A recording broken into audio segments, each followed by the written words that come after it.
ओम नमो भगवते वासुदेवाय नमः। जय माता दी। आज है कार्तिक पूर्णिमा और शुक्रवार का दिन है।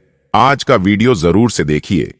आज के वीडियो में हम जानेंगे कि पीपल के पास दीपदान कैसे करें, पीपल के पास दीपदान करने से क्या फल प्राप्त होता है और क्यों जरूरी होता है। आज के दिन पीपल के पास दीपदान करना सही विधि जानिए। और इस तरीके से जो दीपदान करता है उसके जीवन में कभी गरीबी नहीं आती, रोग बीमारी नहीं आती और मां लक्ष्मी की कृपा सदैव बनी रहती है। साथ ही जानेंगे आज हम शाम के समय यानी कि कार्तिक पूर्णिमा शाम के समय देव दीपावली पूजा कैसे करें। तो सब कुछ जानने के लिए पूरा हाथ जोड़कर निवेदन करते हैं, अंत तक वीडियो देखिएगा। ये वीडियो आपके लिए बहुत महत्वपूर्ण है। सही जानकारियां बहुत ही कम लोगों के पास में जाती है। अगर आपके पास यह वीडियो आया है तो इसे जरूर से देखिएगा।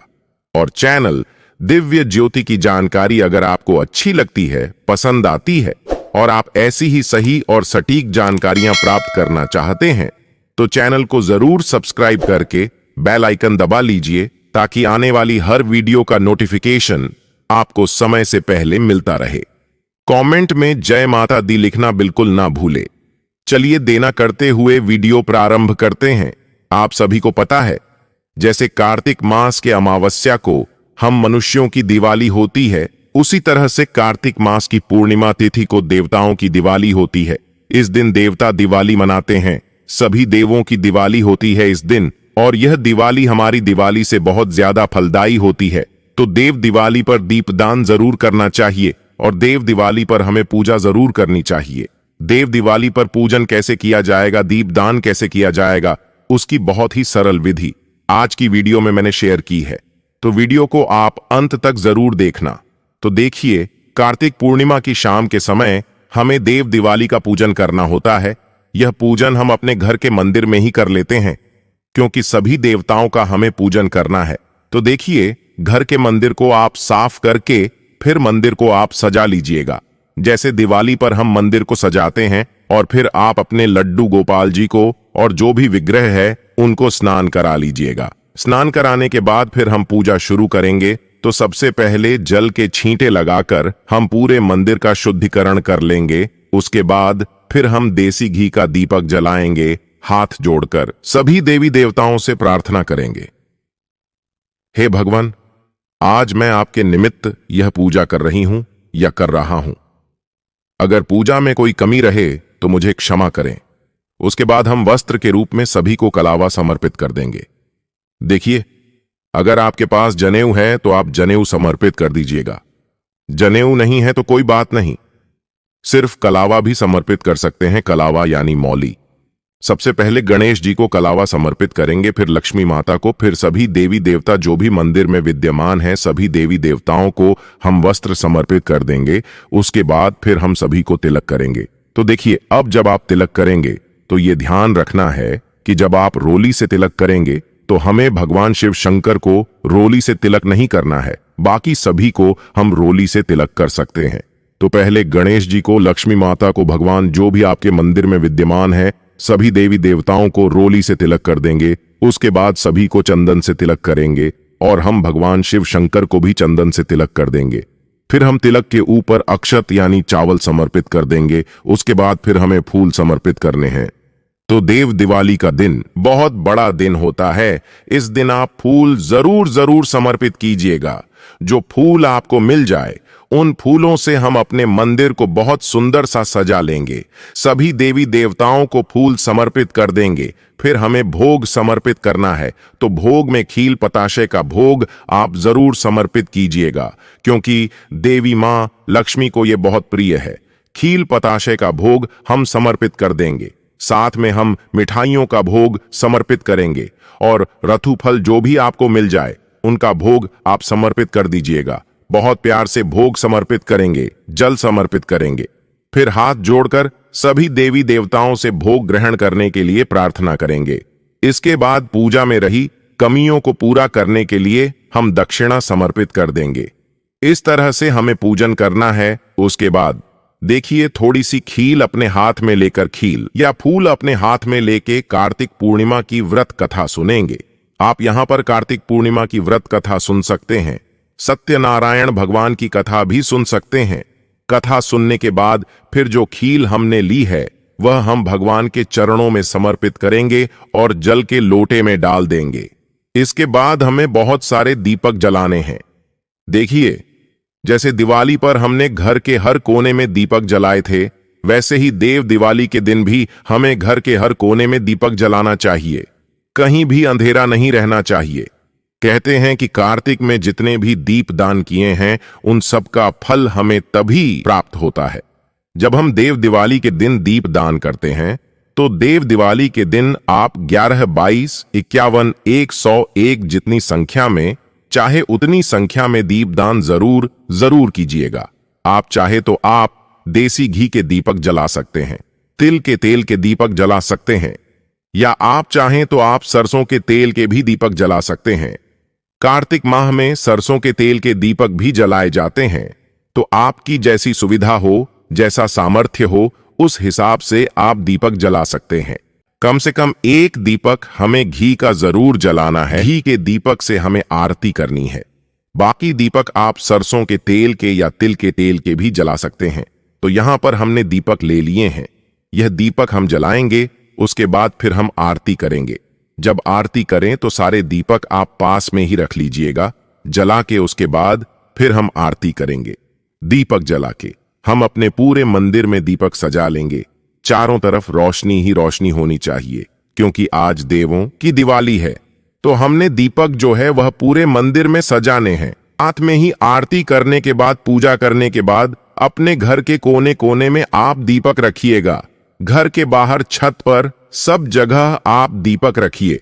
जैसे आपने दिवाली पर दीपक रखे थे, तो इसी तरह से हम पूरे मंदिर में दीपक सजा लेंगे। अगर आप पूरे कार्तिक के महीने में कोई भी दीप दान नहीं कर पाए हैं और देव दिवाली के दिन आप दीप दान कर देते हैं, तो आपको पूरे कार्तिक माह के दीप दान का फल मिलता है। देव दिवाली के दिन आप गंगा किनारे दीप दान कर सकते हैं। घर में गंगा जी के लिए दीप दान कर सकते हैं। आप मंदिर में भी दीप दान कर सकते हैं। मतलब आप कहीं पर भी दीप दान करें, लेकिन देव दिवाली के दिन आप दीप दान जरूर कीजिएगा। उसके बाद हम आरती करेंगे। आरती करने के लिए हमें देसी घी का दीपक ही लेना है। धूप दीप से हम आरती करेंगे, और जो हमने पहले दीपक जलाया था ये देसी घी का दीपक ही था, तो इसलिए हम इसी दीपक से आरती कर लेंगे। देव दिवाली पर भी मुख्य रूप से गणेश जी और लक्ष्मी जी का पूजन किया जाता है। वैसे तो सभी देवी देवताओं का पूजन किया जाता है, लेकिन दिवाली जो है लक्ष्मी गणेश जी को समर्पित होती है। तो हमें इसमें पहले गणेश जी की आरती करनी है, उसके बाद फिर हम लक्ष्मी जी की आरती करेंगे। बहुत ही प्रेम पूर्वक हम आरती करेंगे। आरती करने के बाद हाथ जोड़कर पूजा में रही कमियों के लिए क्षमा याचना करेंगे और अपनी मनोकामनाएं को पूर्ण करने के लिए अपने घर में लक्ष्मी जी के स्थायी वास के लिए प्रार्थना करेंगे। घर के सभी सदस्य मिलकर आरती करेंगे। उसके बाद हम थोड़ा सा जल अपने हाथ में लेंगे और हम पूरे मंदिर के ऊपर से जल को 2 बार वार के हाथ जोड़ लेंगे। तो जब आप देव दिवाली की आरती करें, पूजा करें, घर में सभी सदस्य मिलकर पूजा करें, क्योंकि सभी सदस्य मिलकर पूजा करते हैं तो उस पूजा का पूर्ण फल हमें प्राप्त होता है। तो इस तरह से हमारी देव दिवाली की पूजा पूर्ण हो जाएगी। पूजा पूर्ण करने के बाद जो जल का लौटा है यह हम चंद्रमा को अर्घ दे देंगे। तो पूर्णिमा का दिन है, इस दिन चंद्रमा को अर्घ देना बहुत शुभ माना जाता है। तो जो जल का लौटा है वह हम चंद्रमा को अर्घ दे देंगे। इसके साथ ही जो भी भोग प्रसाद हमने चढ़ाया है, यह सारा भोग प्रसाद घर के सभी सदस्यों में प्रसादी रूप में हम बांट देंगे। और जो दक्षिणा है, यह दक्षिणा, क्योंकि यह दिवाली की पूजा है, लक्ष्मी जी का मुख्य रूप से पूजन किया है, तो यह दक्षिणा हम घर में ही रखेंगे। इसको दान नहीं करते हैं। यह दक्षिणा आप अपने लॉकर में रख सकते हैं या अपने पर्स में रख सकते हैं। जहां रखना चाहे आप इसे अपने पास ही रख लीजिएगा। और पूजन करने के बाद फिर हम घर के कोने कोने में हर जगह पर दीपक जलाएंगे। घर के बाहर, छत पर, जैसे दिवाली पर हमने दीपक जलाए थे उसी तरह से हम दीपक जलाएंगे। इस तरह से देव दिवाली की जो पूजा है वह पूर्ण हो जाएगी। विष्णु की अति प्रिय पूर्णिमा की 15 नवंबर दिन शुक्रवार एक महासंयोग मिल रहा है, शुक्रवार का। तो इसमें हम ऐसा एक दीप दान किस प्रकार से करें कि हमारी सारी मनोकामनाएं पूर्ण हो जाएं, हमारे जीवन के सारे कष्ट दूर हो जाएं और करोड़ों गुना होकर हमें इस चीज का फल प्राप्त हो। अब आप एक गोले में आपको एक दीप जलाना बताऊंगा। गोले को आधा काट लें, इसके अंदर चावल भर ले, चावल तो खुद भी भर लेंगे, फिर इसमें थोड़ी सी मिश्र डालें, मिश्री, और फिर इसे चावल और मिश्री में थोड़ी सी जगह बनाकर 365 बाती हमने बनाई थी, हल्दी कुमकुम की खूब सारी बनाकर आप रख लें। ये 365 बात दिए के अंदर रख दें। बाकी बचे हुए हम चावल इसके अंदर डाल देते हैं। जो हमारे पास चावल और हम इसमें डालना चाहते हैं वो हम इसमें चावल डाल देंगे, मिश्री डाल देंगे और भी ज्यादा। इसके अंदर ये बाती लगाने के बाद हमने इसके अंदर चावल और मिश्री डाल दी, ठीक है। उसके बाद इसके अंदर आपको घी डालना है या आप तिल का तेल भी डाल सकते हो। घी और तिल का तेल पूरा इसके अंदर आप डाल लीजिएगा। इसमें कम डालेगा क्योंकि इसमें चावल भी है, लेकिन ये उपयोगी क्यों होगा ये भी बताऊंगा। डाल लीजिए। आपको 6 बजे से 8 बजे के बीच में 15 नवंबर दिन शुक्रवार में 6 बजे से 8 बजे के बीच में आपको पीपल वृक्ष के समीप जाना है, ठीक है। टाइम भी मैंने बता दिया उस समय, वहां पर आप इसको लेकर जाइएगा। इसमें इस मां ये दीपक को प्रज्वलित कर दीजिएगा। दीपक को प्रज्वल करके आप वही पीपल के नीचे रख दीजिए। इसको रखकर आप आ जाइएगा। आपके को अनंत गुणा फल तो मिलेगा, करोड़ों गुणा फल तो मिलेगा ही, लेकिन करोड़ों रुपए गिनने के लिए भी आप तैयार हो जाइए। माता लक्ष्मी की इतनी कृपा बनेगी, क्योंकि शुक्रवार मैं आपको बताऊं महालक्ष्मी का वैसे भी दिन है और यह गोला शुक्र ग्रह को मजबूत करेगा। चावल शुक्र ग्रह को मजबूत करेंगे, मिश्री शुक्र ग्रह को मजबूत करेगी। 365 बाती आपको पूरे वर्ष की पूजा का फल देंगी। इसके अंदर डाला गया तिल का तेल महाश्री हरि विष्णु को प्रसन्न करेगा। ये इतना अद्भुत दीपक बनेगा। ये आपको पीपल वृक्ष के नीचे जलाना है। बाकी 365 बाती के दीपक आप किसी नदी सरोवर कुंड के आसपास जलाई दीप दान करिए। चंद्रमा जी की आरती करके वहां आकाश के नीचे आप 365 बाती का दीपक जला सकते हैं। तुलसी जी के समीप जला सकते हैं। लेकिन यह खास दीपक, यह खास सिर्फ एक दीपक पूर्णिमा के दिन साल में वर्ष में एक ही बार जलाया जाता है।